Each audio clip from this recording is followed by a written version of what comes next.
Сайн байцгаана үзэгчтэй. Тэгэхээр мөнхөрдөнд битээр гадаад зах зээлээс ашиг олох боломж гэдэг цуврал дугаарыг бол бэлтгэж байгаа. За тэгэхээр энэ удаагийн дугаар дээр юу вэ? За гадаад зах зээлээс ашиг олох боломжийн тухай хоёлаа өмнө нь одоо 3 удаа ярьсан байна тий. Тэгэхээр гадаад зах зээл гэж юу гэж ярьсан. За гадаад зах зээлээр ямар боломж нөөгдөж байна гэж ярьсан. За энэ зах зээл рүү гарахын тулд ямар оновчтой арга гарц байгаа вэ гэж ярьсан тий. Тэгэхээр одоо өнөөдөр юу ярих вэ гэхээр энэ зах зээлээс дээр амжилттай ашиг хийхин тулд эхлээд тухайн хүн өөрөө маш сайн сурч хөгжих хэрэгтэй. Өөрийгөө хөгжүүлэх хэрэгтэй гэдэг тухай ярина. Тэгэхээр одоо эндээс ямар нэгэн сургалтын тухай яригдана гэсэн үг. Тэгэхээр бид бол одоо 10 сараас эхлээд Global Investor сургалтын хөтөлбөрөөр эхлүүлж байна. За Global Investor гэж энэ үг нь бол ямар утгатай үг юм бэ гэхээр ерөөдөө бүгдээрээ одоо глобалны дэлхийн хэмжээний хөрөнгө оруулагч болёо гэсэн юм уриалгын шинжтэй утгатай үг байж байгаа. За тэгээд энэ сургалтын хөтөлбөрийг ярихаас өмнө нь яг энэ Global Investor гэдэг нэрийн дор юм арга хэмжээний зохион байгуулагдсан байгаа. Тэгэхээр энэ бол ингээд 19 оны 5 сарын 3-ны өдөр бид нэр Blue Sky одоо нээлттэй арга хэмжээ зохион байгуулсан. 150 гаруй хүн оролцсон. За энэ дээр бол ингээд дотоодын зах зээл дээр ажилладаг, хөрөнгө оруулалт хийдэг, хөрөнгө оруулалтын салбарт нь ажилладаг, арилжаа хийдэг дотоодын одоо мэрэгчлэтнүүд ирж хүмүүст олон нийтэд одоо өөрийнхөө туршлагаа суулцаж өөрийнхөө одоо харж байгаа дэлхийн санхүүгийн зах зээл юу гэж харж тэр өнцгийг ярилцаж нэг одоо хагас өдрийг маш үр дүнтэй сайхан өнгөрүүлсэн байгаа. За энэ бол 5 сар дулсан. За сая дөнгөж бид 9 сарын 16-нд 200 гаруй хүнийг хамруулсан бас ийм энэ ивентийнхаа одоо 2 дахь удаагийн арга хэмжээг хийлээ. За энэ удаагийн арга хэмжээний гол онцлог бол энэ гадаадын зочд ирсэн байгаа. Тэр нь ямар зочд вэ гэхээр Дайн улсын банкнд ажилладаг. Гэхдээ Хятадын санхүүгийн зах зээл дээр ажилладаг ийм мэрэгчлэлтэй ирж гадаад улдааны дайны талаар одоо хамгийн сүүлийн мэдлэгийг хуваалцсан байгаа. За мөн гадаад улдааны дайнаас болоод алтны хань шиг өсөж байгаа. Тэгэхээр алтны хань зах зээл алтны одоо арилжаанд ороход ямар арга зүй баримтлах одоо хэрэгтэй байдаг вэ гэдэг талаар Чикагогийн Merchant одоо бирж группийн итгэмжлэгсэн солиулогч бас ийм хүн ирсэн. За энэ хүн бол бас ингээд сонирхолтой мэдээллийг бас хүмүүст өгсөн байна. Тэгэхээр бид бол яг ерөөхдөө энэ Global Investor гэдэг энэ арга хэмжээ бол ерөөхдөө нэг хагас жилдээ нэг удаа зохион байгуулъя гэдэг ийм төлөвлөгөөтэй явж байгаа. Тэгэхээр дараачих нь одоо ирэх хавар ингээд болно гэсэн үг. За энэ дээрээс үндэслээд одоо бид нар бол эндээс юу гэж дүгнсэн бэ гэхээр бид одоо гадаад зах зээлээс маш их ашиг олгох өөрийнхөө мөнгөийг хөрөнгө өсгөх боломж байгаад идэг. Тэрийг ингээд мэдж байгаа хүмүүс бас байна. Тэндээс тэр зах зээлээс ашиг олохыг хүсэж байгаа хүмүүс тэрнээс бүр их байна, тий. Тэгсэн мөртлөө яг одоо жишээлбэл хувьцаанд хөрөнгө оруулах гэж байгаа бол тий. За жишээлбэл одоо алтан дээр ч юм уу нефтэн дээр ингээд арилжаа хийх гэж байгаа бол яг юун дээр анхаарч, юун дээр одоо төвлөрч, яаж мэдээллүүдээ хаанаас авч, анализуудаа хаанаас авч, тэрийг юу гэж ойлгож, ямар дүгнэлт шийдвэр гарах вэ гэдэг талаар бол одоо энэ талынхын мэдлэгийг туршлагыг нэмэгдүүлэх ийм арга хэмжээ сургалтын хөтөлбөр бол Монголд байхгүй байгааг бол олж харсан л та.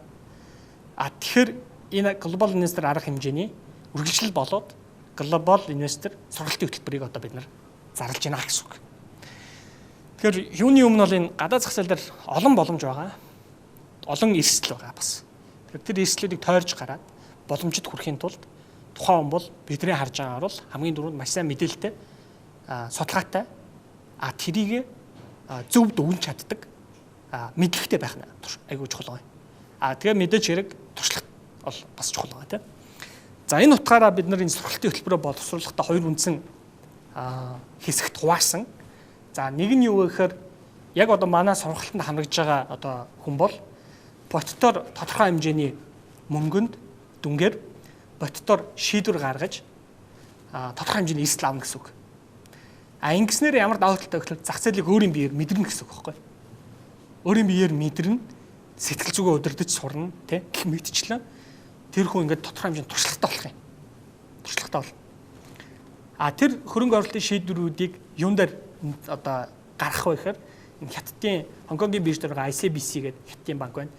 CCB гэдэг бас Хятадын банк байна. За Coca-Cola, Bank of America гэх зэрэг ийм гадаадын одоо Хонконг Америкийн зах зээл, хөрөнгөний зах зээл дээр байгаа томоохон гигант одоо компаниуд дээр тодорхой хэмжээний гибрид хадгаламжийг хийн гэсэн үг. Тэгэхээр гибрид хадгаламж гэдэг маань бол үндсэн мөнгө алдахгүй зөвхөн хүүгээ алдах эрсдэлтэй байгаа шүү дээ. Тэгэхээр ийм хадгаламжийг бага мөнгөнд дүнгээр хийх ёстой байж байгаа. Зорилго нь тэр хүнд зах зээлийг яг биеэр нь мэдрүүлэх зорилготой гэсэн үг. Нөгөө талдаа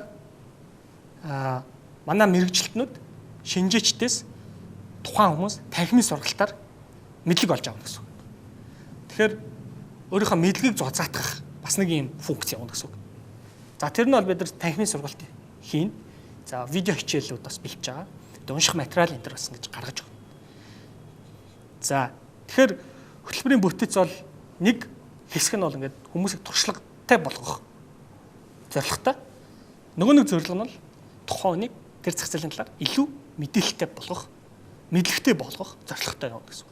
Тэгэхээр мэдлэг туршлага хоёр нийлжиж амжилт төрнө, тийм үү? Дан мэдлэг, онлын мэдлэг бол амжилтанд хүрэхгүй. Дан туршлага бол бас хэцүү. Тэгэхээр энэ хоёрыг хоёулаа байх ёстой гэж үзэж байгаа бидний хувьд. Тийм учраас ийм одоо сургалтын бүтцтэй хөтөлбөрийг бол гаргалаа. За тэгэхээр бид нар хоёр анги нээ гэж байгаа. Ер нь хүмүүстэй бас цаг хугацаагийн зохицуулах үүднээс нэг нь өдрийн анги, нөгөөх нь өглөөний анги гэсэн үг. За өдрийн анги маань энэ 10 дугаар сарын 8-ны өдөр хамгийн ихний сургалтаа эхэлнэ. За энэ сургалт маань өөрөө мягмар лав гараг болгон болно. За цагийн хувьд 16-аас 18 цагийн хооронд болох юм. За тэгээ 1 сар явна гэсэн үг. Тэгэхээр энэ хүн одоо 7 хоногт 2 удаа сургалтанд суун, 1 сар явахад 8 удаагийн сургалт авна гэсэн үг. За тэгээд мэдээж бид нар нэг хүнтэй харьцах, хүртээмжтэй нэг хүнд өгөх тэр мэдлэгийг чанартай байлгууднаас анги дүрэлтэл 30-аар хязгаарлаж байгаа. Тэ?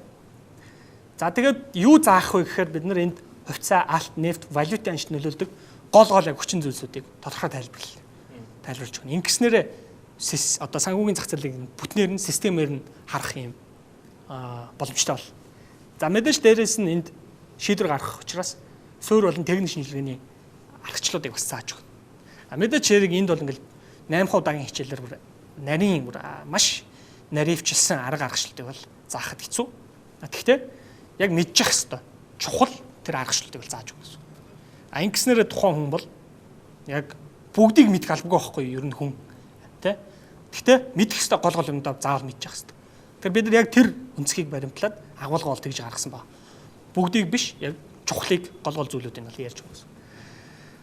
За өдрийн анги, өглөөний анги болохоор 10 дугаар сарын 17-наас эхэлнэ.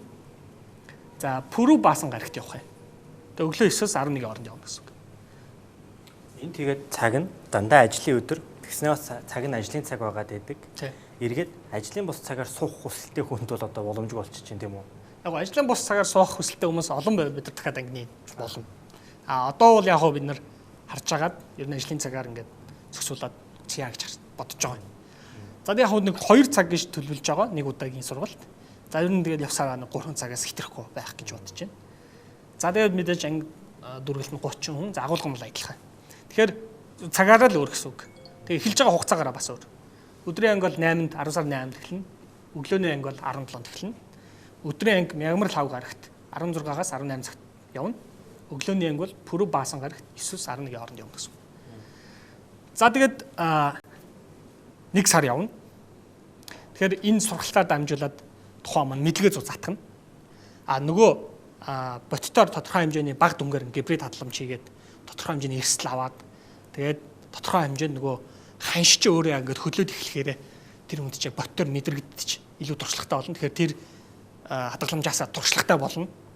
Мэдээж. Тэгээд мэдээж таамаглал биелсэн тохиолдолд тэр хүн нөгөө хүүгээ авна. За гол эрсдэл нь таамаглал биелээгүй байлаа гэхэд хүүгээ алдах юм эрсдэл мэдээж бас нөгөө талдаа бас байгаа. Тэгэхээр ерөнхийдөө бид нар бол юу гэж дүгнээд энэ нөхөр гадаад зах зээлээс ашиг олох, энэ зах зээл дээр амжилттай байх бол монголчуудын цоо шин ойлголт юм зүйл юм байна. Тэгэхээр ийшээгээ бид бүгдээрээ ингээд их ашиг олохын төлөө зүтгэх нь эхний ээлжинд бол оновчгүй юм байна. Эхний ээлжинд тодорхой эрсдэл гаргаад юм сурах, өөрийгөө цэнэглэх нь чухал юм байна. Өөрийгөө хангалттай цэнэглэсэн тохиолдолд дараа нь нөгөө том мөнгөөрөө шийдвэр гаргаад ороход нөгөө боломж чинь хизээд л байж л байгаа байхгүй. Тэгэхээр яарад явах уу? Яарвал даарна, тийм. Тийм учраас бид нэр эхлээд өөрсдөө сайн бэлдье гэж байгаа. Тэр бидний одоо хэлэх дуртай үг бол одоо хувьцаанд хөрөнгө оруулахаас өмнө оюундаа хөрөнгө оруулаа гэж байгаа. Тийм. За тэгээд энэ хөтөлбөрт хамрагдах хүсэлтэй хүмүүс маань энэ утсаар холбогдоод бүртгүүлээрэй. Энэ утсаар холбогдонгууд илүү дэлгэрэнгүй мэдээлэл өгнө. За утасны дугаар бол 90-с 66 44 77 гэсэн дугаар байгаа. Тэгээд ийшээ холбогдоод бүртгүүлээд тэгээд бүгдээ 10 сараас сурах хөгжих ажилдаа шамдаа орцгоё гэж хэлдэг. За тэгэхээр үзэгчтэй мөгөрдөн бит хоёр маань гадаад зах зээлийн тухай боломжуудын тухай ярьж ирсэн. За эргээд бас үүнтэй холбоотой сургалт мөнгө менеж ажиллаж байгаа юм байна. Энэ сургалтын зургийг эсвэл төрөний дугаарлал залгаж асууж болох юм байна гэж байгаа. За би тэгээ зүгээр төрөний Global Investor гэдэг ивент болсон тухай ярьж ирсэн. Тэр ивентээр сонссон маш гоё хэсгийг бас та бүхэнд ярьж өгье гэж бодлоо. Тэрний юм гэхэлэр арилжаа хийдэг хүн бол гайхамшигтай стратегч бас гайхамшигтай тактикч хүн байх хэрэгтэй байна гэж хэлж ирсэн. Тэгэхээр стратеги гэж юу юм бэ гэвэл одоо холоо харж чаддаг хүнийг хэлдэг юм байна л да. Одоо дайнаар ярих юм бол стратегч хүн бол явсаар гад дайндаа ялаад улс орноо амжилтанд хүргэж чаддаг хүнийг хэлдэг юм байна.